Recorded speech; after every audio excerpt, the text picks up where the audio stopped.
Hey guys, I'm Justin with AFT Construction, and we're back at Project Blow Your Mind today. We're going to be going over some of the landscape and some of the exterior options that we have on the home, as well as planting. And we've got Dan with Landscape Resources as one of our trade partners here today. So he's going to kind of walk us around and help fill in on some of the specifics on landscape.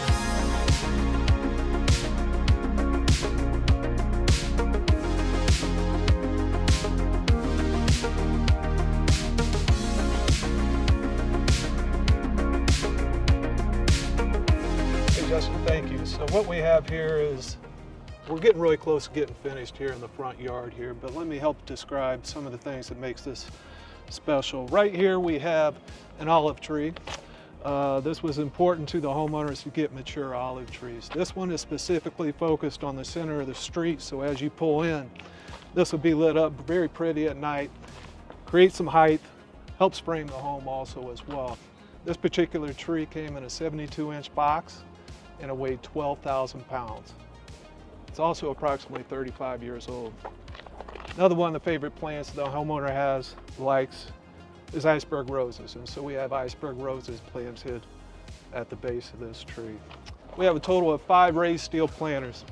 Help give some dimension to the property, and then we're framing the window with some white crepe myrtles here also as well.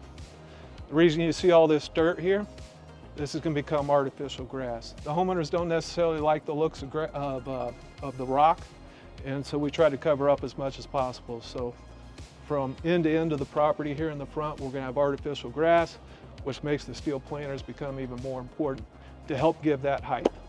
And then we have the flowering trees to frame it. And then if you look back behind here, we're not complete with it yet, but we have a stone fountain.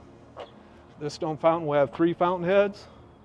And it's actually going to have a gas element, so it'll shoot fire out of it also as well. That's the owner's office, and so while he's working, he'll be able to look out there, but a really nice dramatic effect. And then outside the owner's office here, we have 2 extra large irrigated pots that are still left to be installed. We're actually going to put a couple kumquat trees and some trailing plant material coming out of those pots to accentuate the office there. And then we also have 4 irrigated pots, if we come along here, going up to the front entry of the house also as well. But also if you turn around here and look at this curbing, we put this concrete curbing was put in to make sure we have a good, clean, smooth transition between the artificial grass and the asphalt here. So this will have a nice clean finish here also as well. One thing that was important to the homeowners is they did not want any plant material out here because they're going to have friends, family, and honestly some teenage drivers are going to be coming up here and parking.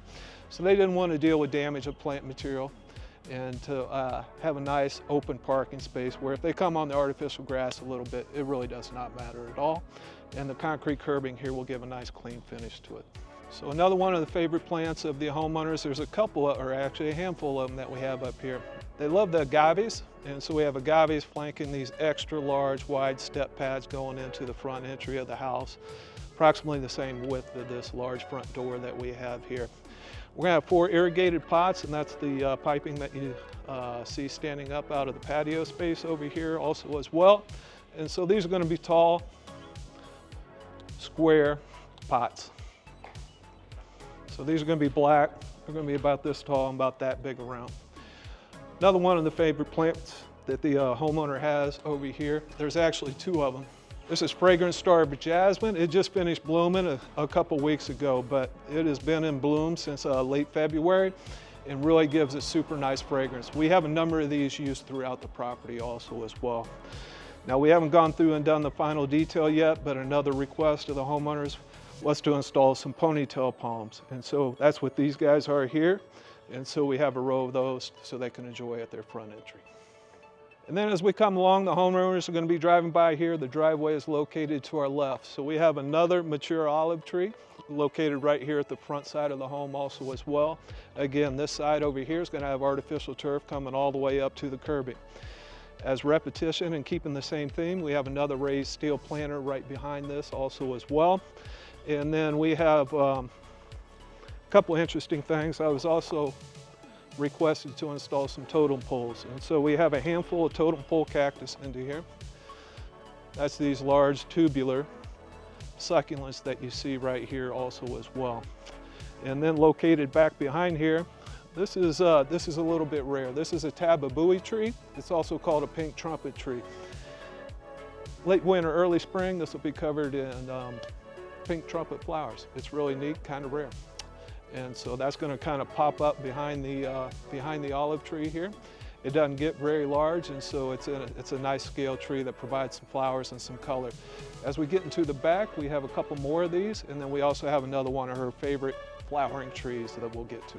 And again, what we've done, we followed up with some more jasmine vines over here, so when the windows are open here in the front, we have more of that jasmine smell throughout here also as well.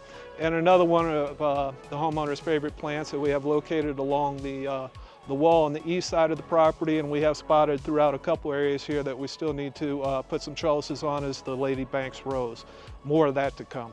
And then as we approach the driveway here, to follow up the same thing with the white crepe myrtles, which is another one of the homeowner's favorite plants. We have two of those located right here. There's a bit of a challenge getting these into here because as we go inside here, there's a lot of utilities, and this one here got pressed up a little closer to the wall, but we had to avoid water, gas, everything is right behind this wall here. And then we have some more of the Lady Banks rose vines here that we're going to have on trellises, which repeats the same thing that we have down by the tennis court also as well. And then these are not so common. They're getting ready to start blooming if you see these, but these are actually white durana.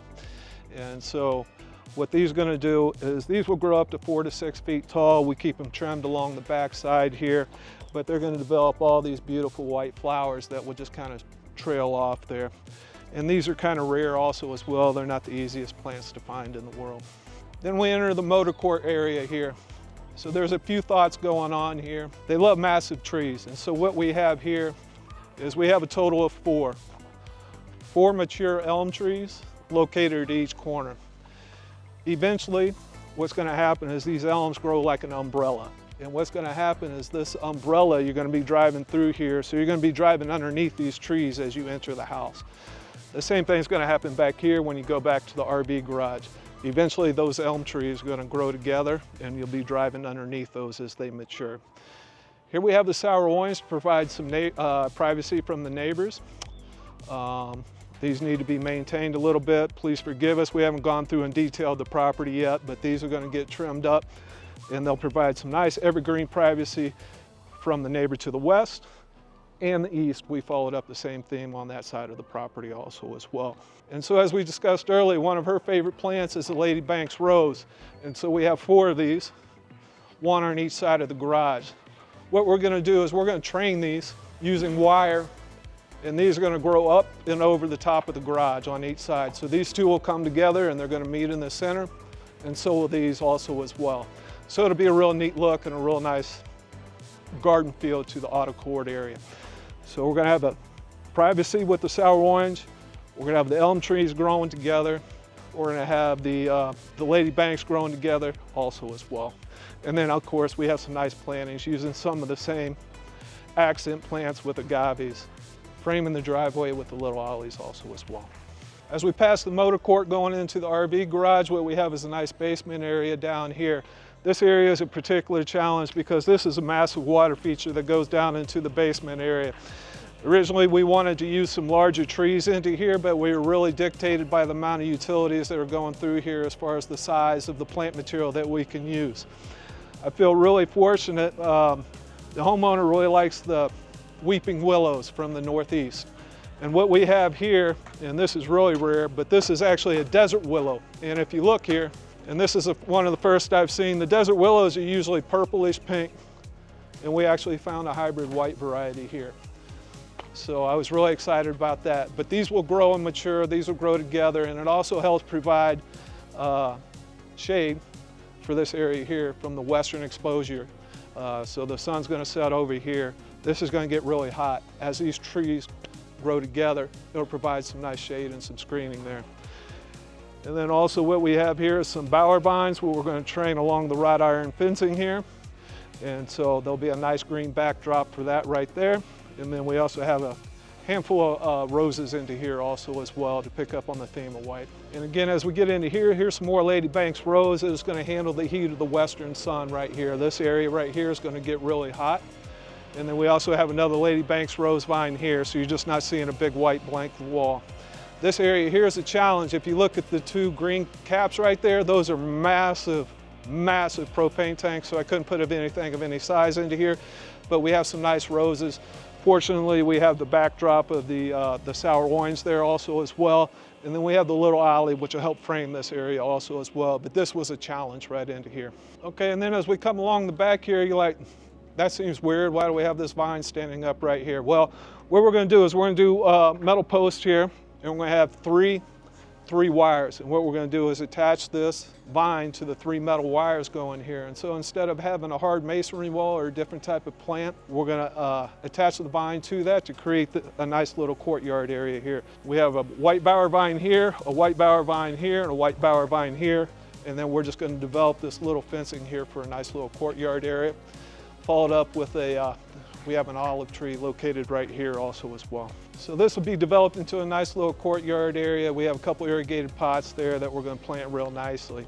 All right, guys, we just finished up our tour of the front yard, kind of made our way around the side of the house here. We went over a lot of the features that Dan's shown us as far as why the plants are there, what plants they are. And then as we kind of work our way into the backyard now, you guys are going to want to check it back with us, follow us into the fun part of the yard where we get into the recreation and purposeful events, pool, everything like that. Dan's going to keep giving us a tour of everything. 250 trees, 4,000 plants on this property. So we're going to kind of break it up in segments for you guys. See you on the next one.